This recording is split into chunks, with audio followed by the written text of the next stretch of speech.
पिछले कई दिनों से अपने जीवन में जो हम करते हैं उसी से हमारा व्यक्तित्व, उसी से हमारा जीवन, हमारी वाणी और विचार सभी प्रभावित होते हैं। तब हम क्यों ना ऐसा करें जिससे कि हमारा व्यक्तित्व ऊंचा उठे, हमारा जीवन अच्छा बने, हमारी वाणी और हमारे विचारों में भी श्रेष्ठता आए। जब ये जिम्मेदारी कर्मों की हमारी है तो फिर हमको कर्म करने का कौशल, कर्म करने की कुशलता भी होनी चाहिए। एक ज्ञानी और अज्ञानी दोनों अपने जीवन में कर्म करते हैं और कर्मों का फल भी भोगते हैं। एक सफल और एक असफल व्यक्ति दोनों ही अपने जीवन में कर्म करते हैं। एक जैसे कर्म करने के बाद भी एक सफलता हासिल करता है, एक ज्ञानवान कहलाता है, एक असफल हो जाता है और अज्ञानी कहलाता है। बाह्य कर्म समान रूप से करने के बावजूद भी ऐसा क्या है जो हमारे जीवन को सफल और श्रेष्ठ बनाता है? तो असल में कर्म करने की हमारी जो कुशलता है वो हमारे जीवन को श्रेष्ठ बनाती है। और इतना ही नहीं, जब हम उन कर्मों का फल चखते हैं तब उन फल को चखते समय हमारी जैसी भाव दशा, हमारी जैसी मानसिकता होती है, वैसा ही आगे के लिए हम नया कर्म संचित करते हैं। हमें पिछले दिनों ये बात बार बार विचार करने में आ रही है और हमें अब ये कुशलता अपने जीवन में सीख लेनी चाहिए। एक भिखारी एक अमीर आदमी के घर के सामने भीख मांगता है और कहता है कि भूखा हूं, 3 दिन से कुछ खाने को दे दो। लेकिन उसके अपने भी किसी संचित कर्म का ऐसा संयोग है, ऐसा उदय है कि कोई उसकी इस बात को सुनकर विश्वास नहीं करता और उसके प्रति दया का भाव नहीं रखता।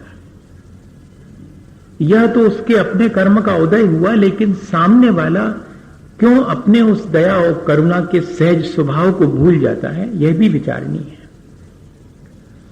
और दुत्कार करके भगा दिया जाता है उसे। फिर भी वो थोड़ी और जब विनय करता है, याचना करता है, तब घर में जो सेठानी है वो आपे से बाहर हो जाती हैं और फर्श पहुंचने का जो गीला कपड़ा है वो उठा करके फेंक करके उसे मार देती है। लेकिन मजे की बात यह है कि वो भिखारी इसके बावजूद भी प्रसन्न है। मेरे लिए इन्होंने खाने की कोई चीज नहीं दी, इस बात के लिए दुख करना ये तो व्यर्थ ही है। मुझे कुछ तो दिया, इसके लिए मुझे धन्यवाद देना चाहिए। गीला कपड़ा फर्श पोंछने का फेंक करके मारा ऐसा नहीं कह रहा है, दिया मुझे और मेरा सौभाग्य कि इतना तो मिला, और वो उसको रख लेता है। बहुत मुश्किल है ये। जब मैं उदाहरण इसको पढ़ रहा था तो मुझे लगा कि ये तो सब बातें पता नहीं कौन सी दुनिया की और कौन से संसार की बातें हैं, लेकिन है इसी संसार की बातें। क्या करें, मानना पड़ता है कि ऐसे लोग भी हैं। उतने ही अहोभाव से, उतनी ही प्रसन्नता से और वो ग्रहण कर लेता है और वापस लौट जाता है।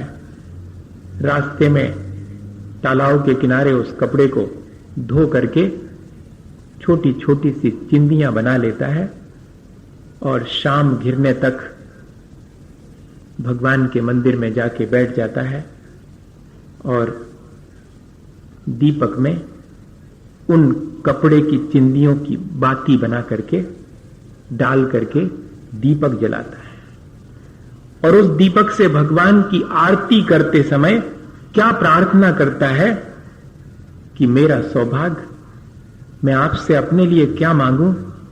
सेठानी के लिए मांगता हूं कि उनके जीवन में क्षमा का दीप जले, उनके जीवन में प्रेम का उजाला हो। ईश्वर से मांग रहे हैं। ऐसा कर्म करने का कौशल, इतनी कुशलता क्या हमारे भीतर है? अपनी जरा जरा सी संकट और विपत्तियों और दुख में हम किस किस को दोषी ठहराने का मन बना लेते हैं और ठहरा भी देते हैं, लेकिन किसी को भी न वो दोषी ठहरा रहा है, न किसी से उससे शिकायत है। वो तो सिर्फ अपना कर्तव्य कर रहा है। आपने मुझे जो दिया उसमें मैं बेहतर क्या कर सकता हूं? मुझे मेरे अपने संचित कर्मों के फलस्वरूप जो भी भला और बुरा फल चखने मिला, उसमें मैं कैसे कुछ बेहतर कर सकता हूं? ये विचार, कोई भी मुझे भला और बुरा फल नहीं देता, मेरा किया हुआ मुझे भला और बुरा फल देता है। अगर ये चीज हमारे मन में बनी रहे तो हम आसानी से इस संसार में दुखों को जीत सकते हैं। इसलिए मुझे अपने जीवन को संभाल कर चलना है, जिससे कि किसी दूसरे के दुख और संकट में मैं कारण न बनूं। मेरे दुख और संकट में कोई और कारण बनता है, इस बात का विचार न करते हुए मेरे दुख और संकट का कारण मेरे भीतर है, ऐसा विचार करना। लेकिन दूसरे पर आने वाले दुख और संकट में मैं कहीं कारण न बन जाऊं, इस बात का ध्यान रखना, ये है कर्म करने का कौशल।